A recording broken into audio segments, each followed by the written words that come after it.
Dear students, good morning. कक्षा 12th विषय आपका है इतिहास। जैसा कि कल मैंने आपको सिंधु घाटी सभ्यता के बारे में बताया था कि इसका नाम सिंधु सभ्यता क्यों पड़ा, कि सिंधु सभ्यता के दोनों किनारे इसके अवशेष किए पाए गए, इसलिए इसका नाम सिंधु घाटी सभ्यता पड़ा। और इसकी खोज दयाराम साहनी और राखलदास बनर्जी ने 1921 और 22 में की, हड़प्पा और मोहनजोदड़ो नामक नगरों के रूप में, और वर्तमान में पाकिस्तान के ये लड़काना ज़िले में स्थित है। कल का आपका ये टॉपिक था और आज का इनका टॉपिक है आपका वो है सिंधु स्थापत्य कला।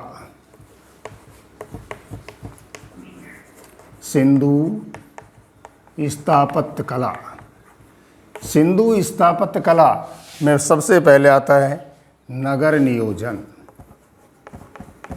नगर नियोजन सुव्यवस्थित यहाँ पर नगर नियोजन था। मकान ईंटों के बने हुए थे, सड़कें भी ईंटों की बनी हुई थी, एक दूसरे के आपस में समकोण पर काटती थी। सड़क के दोनों किनारे वहाँ पर नालियाँ बनी हुई थी। घर का जो मुख्य दरवाज़ा होता था वह दहलीज उसकी उठी हुई होती थी और मुख्य दरवाजे से घर का आंगन दिखाई नहीं देता था। मकान जो ईंटों के बने हुए थे उनमें सीढ़ियाँ भी बनी हुई थी।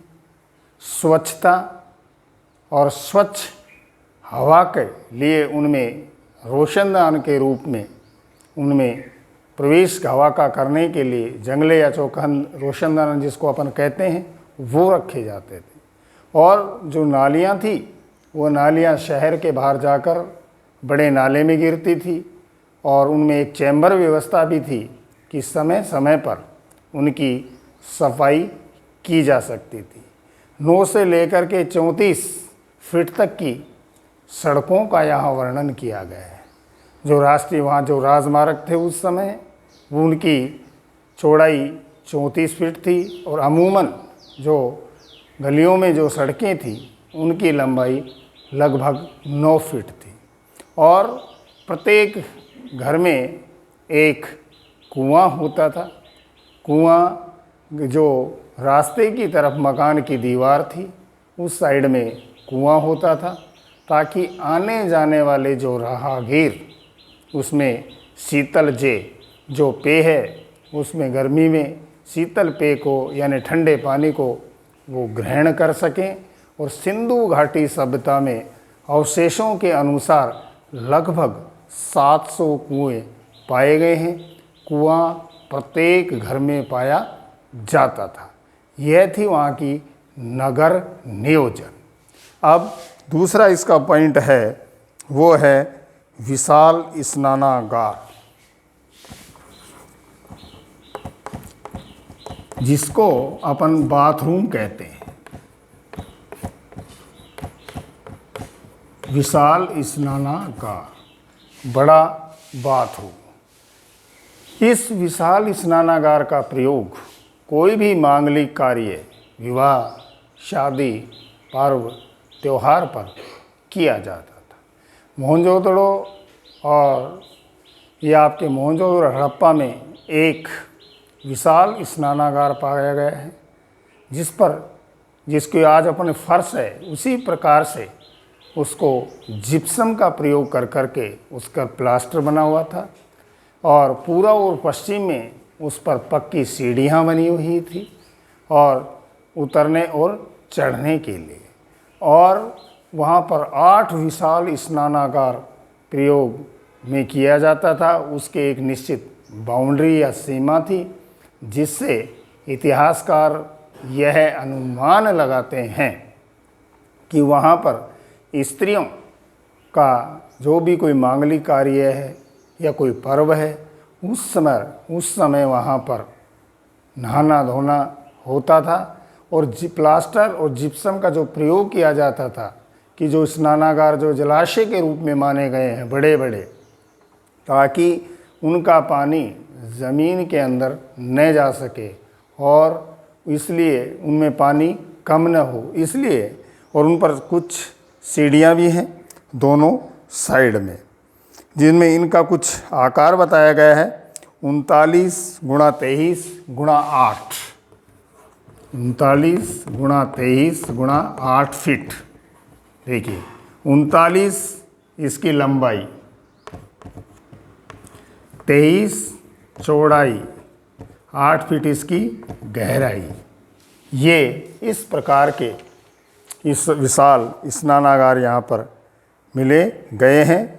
और जो इसकी स्नानागार की जो फर्श थी, दीवार थी, उन पर ईंटों का प्रयोग भी किया जाता था। और इस प्रकार बड़े बड़े, मैंने आपको बताया था 8 स्नानागार, 8 स्नानागार यहाँ पर पाए गए हैं, जिनका मांगलिक कार्य पर स्त्रियों उस समय उस पर कोई पर्व हो, त्यौहार हो, कोई फंक्शन हो, नहाना धोना इनमें किया जाता था, इनका प्रयोग किया जाता था। और कक्ष जो उनका गृह स्थापत्य था, सब कमरों में 3-4 कमरे हुआ करते, एक रसोई होकर करती, और बाकी तो मैंने आपको बताया नाली की व्यवस्था। मुख्य जो नाली थी घर की, उसकी दीवार की साइड में उसका प्रवेश होता था, और जो बाहर की जो नाली थी उसमें उसका मिलान होता था, और वह नाली शहर के बाहर जाकर बड़े नाले में मिल जाती थी।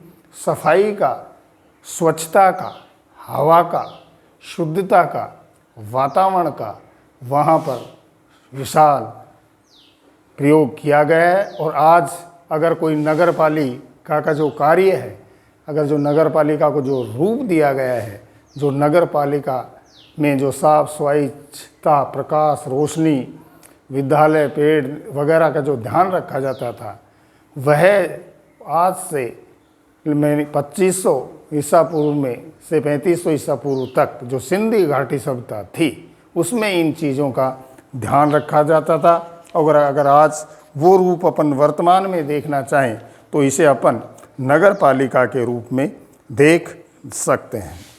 फिर है विशाल अन्नागार, विशाल अन्नागार, अन्नागार यानी भंडार कक्ष, अन्न भरने की। यह 2 भागों में बटे हुए थे। यह है आज अपन जिसको अंडरग्राउंड बोलते हैं, उस प्रकार से बटे हुए थे। प्रत्येक साइड में 6-6 वो अन्नागार थे, और बीच में 8 फीट का एक रास्ता भी था। और हड़प्पा और जो मोहनजोदड़ो है, इससे कुछ विशाल अन्नागार प्राप्त हुए हैं। और भारत में यहाँ का जो इनका आकार है वह निम्न है 45 गुणा 15, 45 लंबाई और 15 इसकी चौड़ाई, और प्रत्येक में 6-6 पंक्तियों में इसको बांटा गया है।